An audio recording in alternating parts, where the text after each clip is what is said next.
This is Donovan Dent, and this is episode 93, Talking Grammar.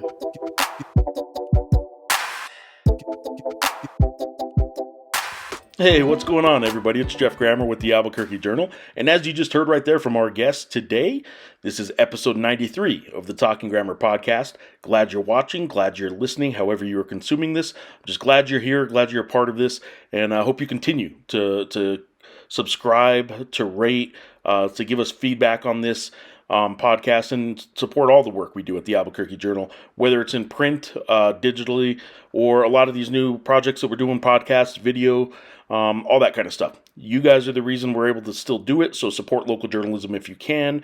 abqjournal.com/subscribe is how you can do that.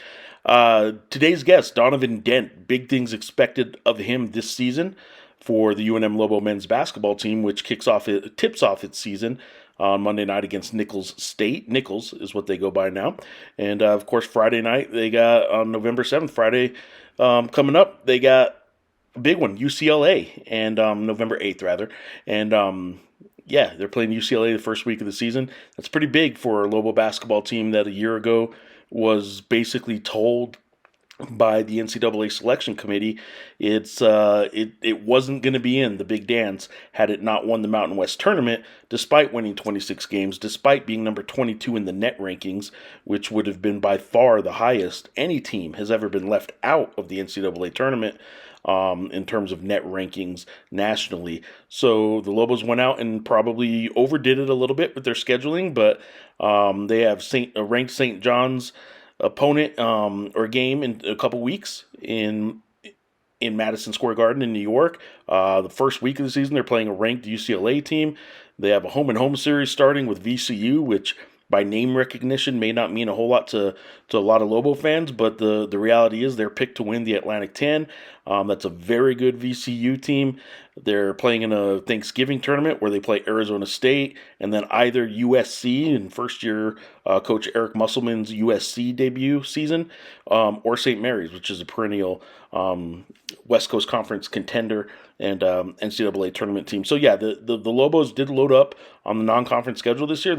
I don't anticipate them going undefeated. In fact, they're going to go into league play, even though they have 2 fewer non-conference games.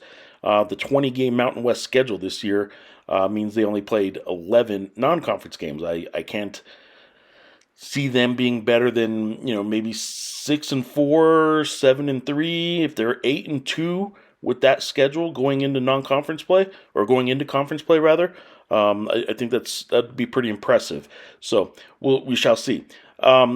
Getting to today's guest, Donovan Dent. He is a junior. He was Mr. California back in the day in high school basketball for a national power, and a couple of his friends play on that UCLA team. He was overlooked coming out of high school. I talked to him about that. His size and his shooting was basically what teams were afraid of, and he's proven to be one of the best guards in the entire country. He's made a couple top 100 lists. He's ranked in the top 50 for players in the country on one list that came out last week, and top 20 point guards in the country, all that kind of stuff.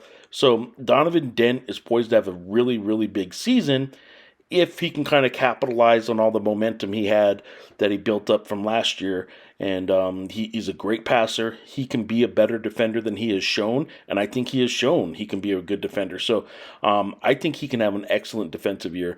It was interesting to hear him talk about who he may have a connection with this season, like he did last year with JT Toppin. As you know, JT Toppin left the Lobo program and took a good paycheck from NIL money to go play at Texas Tech, and good for him. But it did hurt the Lobos, and it did hurt one of the best connections, chemistry-wise, that I had seen in a while between Donovan Dent, the point guard, and JT Toppin. A really good screen and roll, pick and pop, big man at the 4. So Donnie does talk about his role this year to get everybody involved, all that kind of stuff, but also a special connection he's already forming this year that he didn't last year. So I thought that was interesting. Donovan Dent is my guest today as the season tips off for the UNM Lobos. Hope you enjoy this conversation with Donnie. These sit-downs aren't his favorite thing to do, but he did this one, and I appreciate you guys again for giving me the feedback. Tell me what you think about this podcast. You can get me on social media or email anytime you want, and hope you like it. Here's my conversation with Donovan Dent.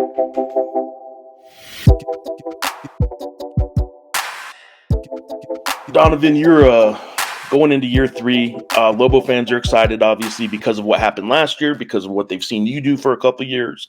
I'm curious, the first thing Lobo fans are going to see with Donovan Dent this year, as opposed to what they saw your first 2 seasons, is what? What is there anything new about Donovan Dent that fans are going to see? I think just more of like a maturity role. Like I've said in a couple interviews already, like just taking that next step and leading on the court for my team, playing a lot harder on the defensive side of the ball. Last year they saw a lot of like offensive side of me and all that because we had House. I didn't have to guard the ball as much. But I'm just hoping to expand and show them a little bit more this year. Being a leader, obviously, there's a lot to that. People just assume that the leader is a lot of times just because you're the point guard, you're the leader, but it's a little bit more than that. I'm curious. You've been a leader before, right? You've been the point guard at a national powerhouse high school program. So I kind of want to go back to that and ask, what it was like being the leader, playing with stars around you.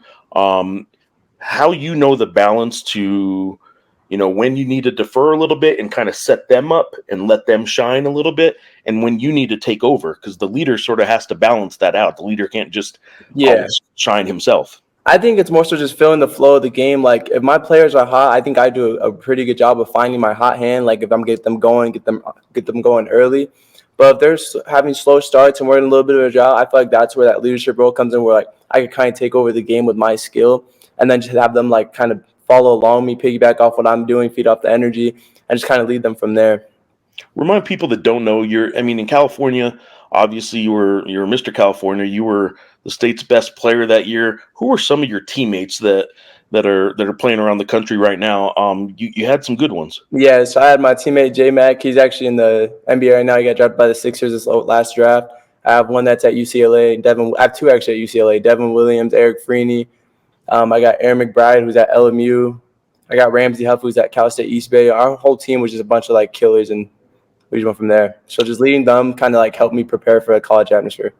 All naturally, you mentioned you got 2 teammates. You guys are less than a week as we record this, less than a week from playing California or UCLA, and you are a California guy. You've shined against California teams. UCLA is a different beast, though, man. That's a powerhouse program. You know it. What's it going to be like playing against UCLA in 2 respects? One is they're a power, right? And you have some friends on the team.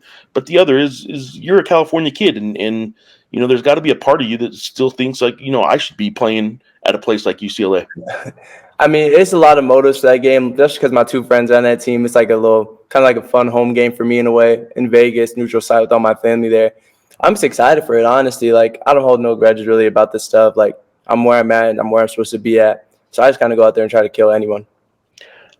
When it comes to the recruiting and all that, like out of high school, what was it that people had a concern about, and how often does that still sort of come back? I think you were a 3-star, which, considering now you're on 3 top 100 lists that I've seen so far, your preseason all conference, you and Tyson Degenhardt are probably the 1 and 1A, or 1A and 1B kind of running for player of the year in the Mountain West, at least in the preseason. You still got a lot to prove, obviously.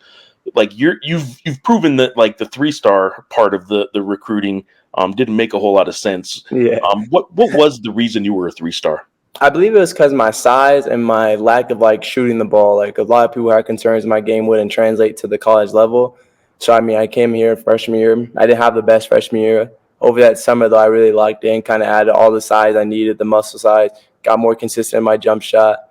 And just from there, those are the 2 biggest things everyone was telling me, because they said I had the skill, all the vision, all that. But it's mainly my size and my jump shot. So just improving those like a big help to me.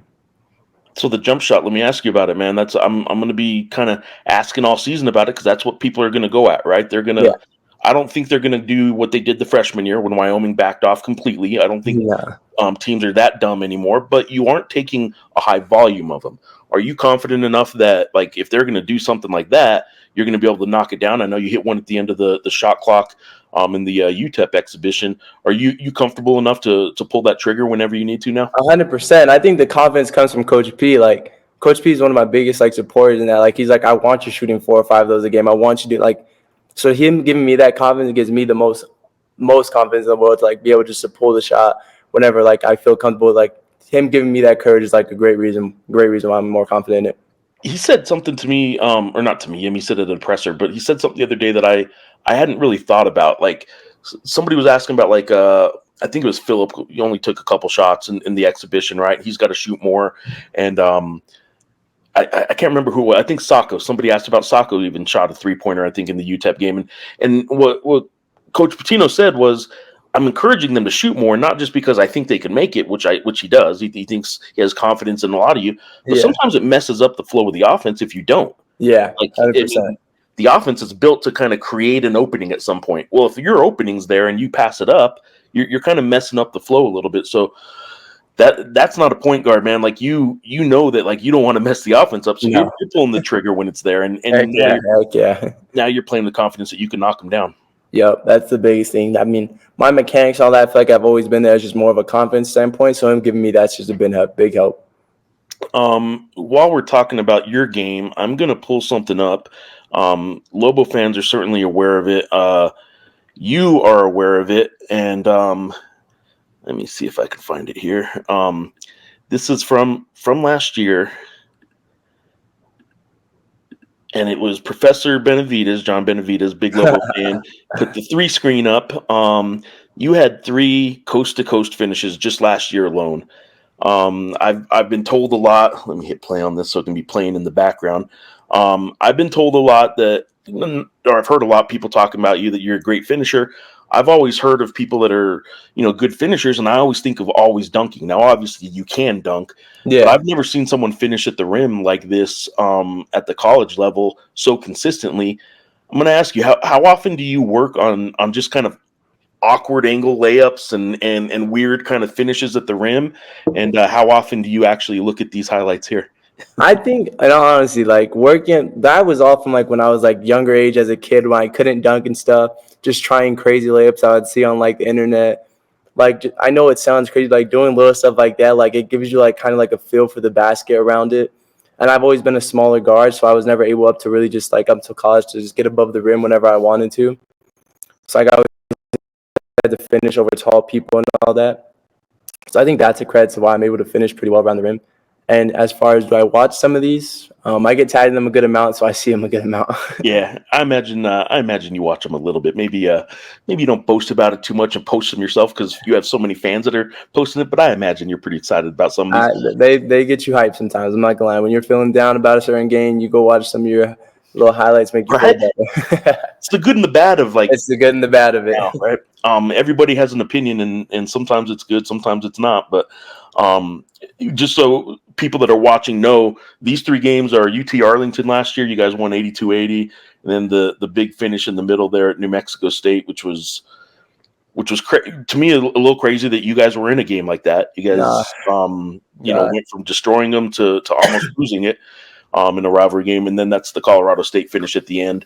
I did ask Nico Medved at Media Day this year. I asked him something about you, and he just, the finish was in his mind. He was not happy that I brought up Donovan Dent. Anyway, there's the finish. There's what people know about your game. I'm going to ask you now to kind of back up to last year when you know your ability, you know what you can do, you know that you can be a floor general. But you had 2 teammates that were ball dominant guards, kind of like a great point guard like yourself wants to be, right? You want the ball in your hands. How often and how hard was it at times to defer to 2 seniors like that, to 2 older guards, and to know when to take over? Like last year, we kind of talked about it. Just as a point guard, when do you take over yourself and when do you get your teammates going? I'm curious with last year, knowing you probably could have been a bigger part of things had you not been playing with 2 other ball dominant guards. How hard was that? I wouldn't say it was hard. Like we got really adjusted to each other in the off season, so like we knew what it was gonna be like and all that. So I wouldn't say it was crazy hard. Like those 2 guys, I played with them for 2 years, so I knew how they were before the season even started.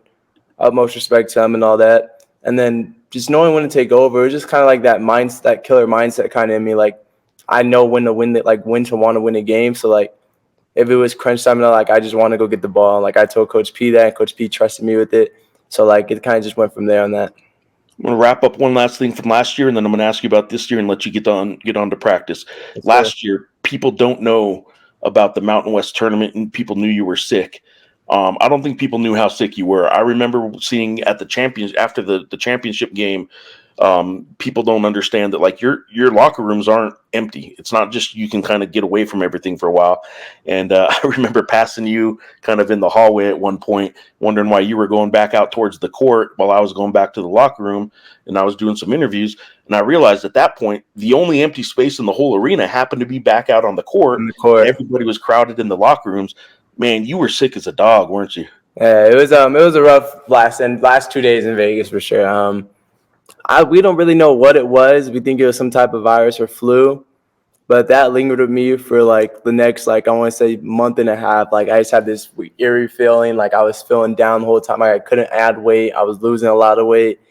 It was it didn't mean credit. We still finished the job. Credit to my team and all that. But like that was a really rough last 2 days, especially because I feel like I was playing at a high. It was right after the Boise State game. I feel like I was playing at a pretty high level, and then for that crash to happen, it really sucked. So it was very unfortunate for that. You got to do it again this year, then.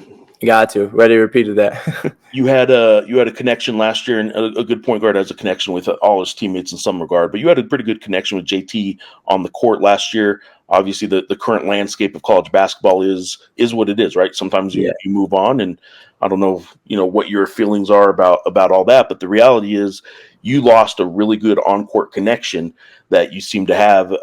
Do you have something like that brewing with anybody else? Yes, 100% over practice. You want me to name them? Yeah, if you got a couple, yeah. Of course. I mean, this is my big man, Nelly. Like me and him been together. We've been going on road, like all the stuff for media day. Like, we've been connecting a lot, finding out a lot about each other, how we like to play with one another. Because last year, you guys, like, I remember me and Nelly didn't have no off-season time together. It was straight to the game. So this whole off-season, we didn't get to go home that much off-season because it's a whole new team. We want to be great. So me and Nelly throughout the whole offseason just created like a little bond that's been really good so far in practice, and it kind of translated a little bit in the game, but we didn't play a whole lot together in exhibition. So hopefully to show the fans in, and I'm excited for it. I've been telling people, man, Nelly's kind of, I mean, he was preseason all conference, but I think he has a chance to be just a monster season this I year. think people forget how good Nelly was before he came here last season. Like, he was a great player at Iona. He didn't get his offseason training. Like, that's important for a lot of players. He didn't get that last year, so I'm excited for this year for him.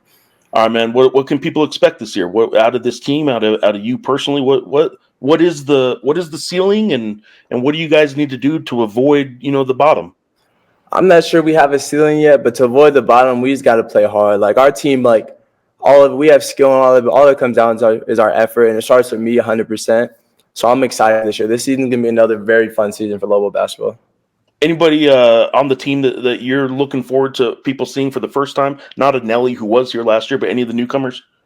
I'm excited for them to see all of our newcomers. Like, they're all going to be great. Our transfers have all been amazing in practice. Our freshmen, they're picking up everything really fast at a freshman level. So I'm excited for it all. I think that everyone's going to have a very fun season this year. Since he is your position, let me ask you real quick about Cade, backup point guard. Like, what can people expect from him since you go against him in practice a lot? Oh, he's a dog. That kid's a dog right there. Like, he just does all the little stuff. He's a hard worker. He could score the ball. Fans should be really excited about Cade Dotson. Donnie, I appreciate it. This has been fun. I know these podcasts and stuff are your favorite thing to do, so I appreciate you doing it. Good luck this season, and anything else you want to say to Lobo fans about the season? All good. I'm good with all Lobo fans. We're gonna have a great season. Appreciate you, man. Thanks. Appreciate it. Hey, You have a good one. get your film. Go get your film session. Whatever you got. Appreciate you, man. Appreciate it.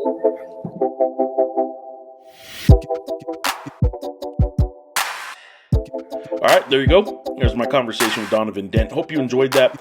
Hope you enjoy all the coverage we're giving you at the Albuquerque Journal. Not just Lobo basketball, which is just now starting to ramp up as the season begins, but all Sean Ryder's coverage of Lobo football.